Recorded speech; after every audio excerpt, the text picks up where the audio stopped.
Salthang Tripura Hangkor Athletics Association Bekhalte Edinogor Rungnok Thungnokhlawa Chalai Romoi Salthang Hangkor Beramni Athletics ni Thungmungno Chen Shawir Kha Phasalo Asalo Manjakha Agutola ni Porniko Mer Tipok Mojumdar no Khoboi Salthang Tripura Hangkor Athletics Association ni Kasko Olograi Association ni Potokano ti Shawoi Shaloni Pandano Chen Shawir Kha যে এই West district athletic competition যেটা হচ্ছে district level competition বিভিন্ন ক্ষেত্রে হয়। আজকে 2 দিন ব্যাপী যেটা শুরু হবে আজকে থেকে কালকে অবধি প্রায় 100টা ইভেন্ট আছে। ইভেন্টে বিভিন্ন প্রতিযোগীরা অংশগ্রহণ করবে। তার মধ্য থেকে পরবর্তী সময় স্টেট লেভেল ন্যাশনাল লেভেলে আমাদের খুদে খেলোয়াড়রা বা যারা অংশগ্রহণ তাদের মধ্যে থেকে অনেকেই যাবেন। আমাদের রাজ্যে এটা আমাদের ক্রীড়া ক্ষেত্রে দেখেছি আমরা অনেক প্রত্যন্ত অঞ্চল থেকেও অনেক প্রতিভা আমাদের বড় বড় মাঠ হয়ে তারা কিন্তু রাজ্য স্তরে এবং জাতীয় স্তরে গেছে, আন্তর্জাতিক স্তরে গেছে। অ্যাথলেটিক আমাদের একটা বিশেষ জায়গা করে নিয়েছে বিভিন্ন ইভেন্টগুলির মধ্যে। তো আমার আশা থাকবে যে আজকে যারা কম্পিটিশনে এই 2 দিন ধরে কম্পিটিশনে অংশগ্রহণ করবে তাদের মধ্যে থেকে অনেক প্রতিভা অনেক মেধা আমাদের রাজ্যে গর্ব হয়ে আমাদের দেশীয় স্তরে ন্যাশনাল স্তরে তারা অংশগ্রহণ করতে পারবে। তো এখানে 2টা বিষয় আছে। একটা হচ্ছে ক্রীড়া প্রতিযোগিতা করেন যারা ক্রীড়ার মধ্যে যেমন উৎসাহিত হয় তারা উপভোগ করেন, পাশাপাশি যারা অংশগ্রহণ সেই সমস্ত যারা খেলোয়াড়রা বা প্লেয়াররা আছেন তাদেরও প্রতিভা বা বিকাশ করার ক্ষেত্রে একটা জায়গা বহু ধরনের কম্পিটিশন বা একটা স্টেজ, এবং যারা সেখান থেকে কম্পিটিশনে আরও উপর লেভেলে যাবেন তারা আরও বেশি নিজেকে সমৃদ্ধ করতে পারবেন এই 2 দিন ব্যাপী ক্রীড়া অনুষ্ঠানে অংশগ্রহণ করে। আর যেটা বড়বাবু বলার চেষ্টা করেছেন আমিও বলবো যে আমাদের দেশের প্রধানমন্ত্রী আমাদের রাজ্যের মুখ্যমন্ত্রীও আমাদের সরকারও চাইছেন যে নেশামুক্ত রাজ্য নেশামুক্ত ভারত তৈরি করার ক্ষেত্রে আমাদের সমাজের একটা বিশেষ ভূমিকা থাকে সরকারি পর্যায়ের পাশাপাশি। এগুলি হয়তো সরকারি পর্যায়ে থাকবে, অ্যাসোসিয়েশন করবে।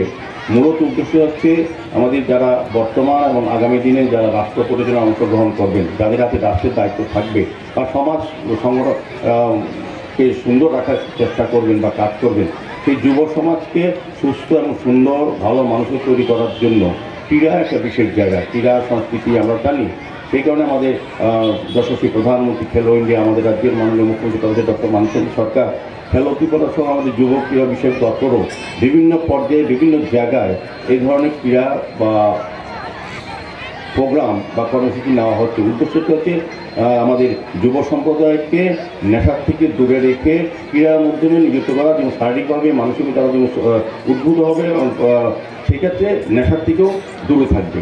নেশা আমাদেরকে কিন্তু একটা বিশাল জায়গা করে যেটা আমাদের সমাজকে কলুষিত করছে, আমাদের রাষ্ট্র ব্যবস্থা ভেঙে যাচ্ছে নেশার কবলে। পরিবার যেমন একটা ব্যক্তি বা একজন স্টুডেন্ট বা একজন যে কোনো লোক যদি নেশায় আসক্ত বা নেশাগ্রস্ত, তার শুধু পরিবার নষ্ট হয় না, সমাজ কলুষিত এবং রাষ্ট্র ব্যবস্থা কিন্তু সম্পূর্ণভাবে ভেঙে যায়। কাজে নেশার থেকে দূরে থাকতে গেলে এই ধরনের গেমের অনেক প্রয়োজনীয়তা আছে। এই কারণে আমি বলবো যে আমাদের রাজ্যে সরকার আসার পর 2018 পর আপনারা যারা ক্রীড়ার সঙ্গে যুক্ত আছেন, যারা ক্রীড়ামোদী ক্রীড়াপ্রেমী কিংবা যারা খেলার সঙ্গে যুক্ত আছেন, তাদের অভিজ্ঞতা আমাদের থেকে বেশি। এখন কিন্তু আগে যেরকম ক্রীড়ার ক্ষেত্রে কিছুটা পরিকাঠামোর দুর্বলতা ছিল, আমাদের সরকার আসার পর কেন্দ্রীয় সরকার এবং রাজ্য সরকার ক্রীড়ার ক্ষেত্রে কিন্তু বিশেষ গুরুত্ব দিয়েছে। পরিকাঠামো অনেক উন্নত হয়েছে। এখন কিন্তু দেখবেন বিভিন্ন জায়গায় টার্ফ উইকেট হয়েছে, বিভিন্ন ক্রিকেট, ভলিবল, ফুটবল খেলার মাঠ হয়েছে, স্টেডিয়াম হচ্ছে গ্রামে, এবং সাব ডিভিশন ডিস্ট্রিক্ট লেভেলে কিন্তু স্টেডিয়াম তৈরি করা হচ্ছে, খেলার মাঠ তৈরি করা, যাতে গ্রামের প্রতিভাগুলি সুযোগ পায়। আগে এবং আর্থিক সচ্ছলতার যেহেতু না থাকাতে এবং বিশেষ করে প্রশিক্ষণের অভাবে বা প্রক্রিয়াভাবে মূল্যায়িত না হওয়াতে সেই ক্রীড়ার যাদের প্রতিভা ছিল তারা কিন্তু সেই গ্রামে যে প্রতিভা শুকিয়ে যেত।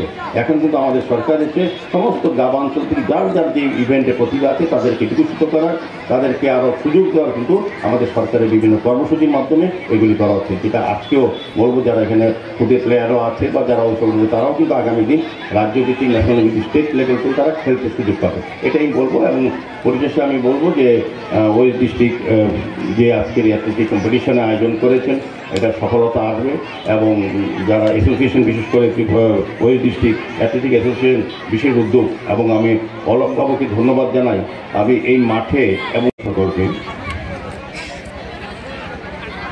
West Tripura district athletics competition 2024 যার স্মৃতির উদ্দেশ্যে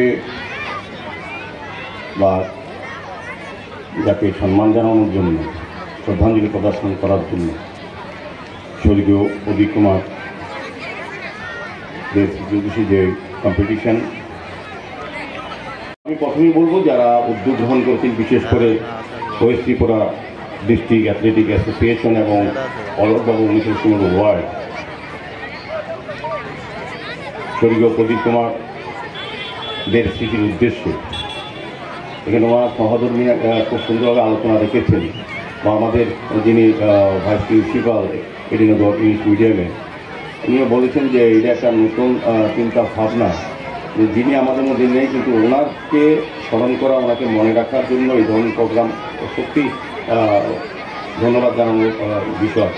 আমি তাদেরকে ধন্যবাদ জানাই যে যারা আমাদের সঙ্গে নেই তাদেরকে মনে রাখার একটা বিষয় থাকে, যেটা আজকে এই অনুষ্ঠানের মাধ্যমে প্রদীপ কুমারদের স্মৃতিকে সম্মান জানানো। পশ্চিম ত্রিপুরার জেলা সভাধিপতি সম্মানীয় শ্রী বলাই গোস্বামী মহোদয় আমাদের সঙ্গে মঞ্চে আছেন, যিনি আজকের অনুষ্ঠানে পৌরোহিত্য করছেন, তথা যার বিশেষ উদ্যোগ আমাদের আগরতলা পৌর নিগমের আমার সাথী 19 নম্বর ওয়ার্ডের আপনাদের সকলের প্রিয় শ্রী অলকায় মহোদয়।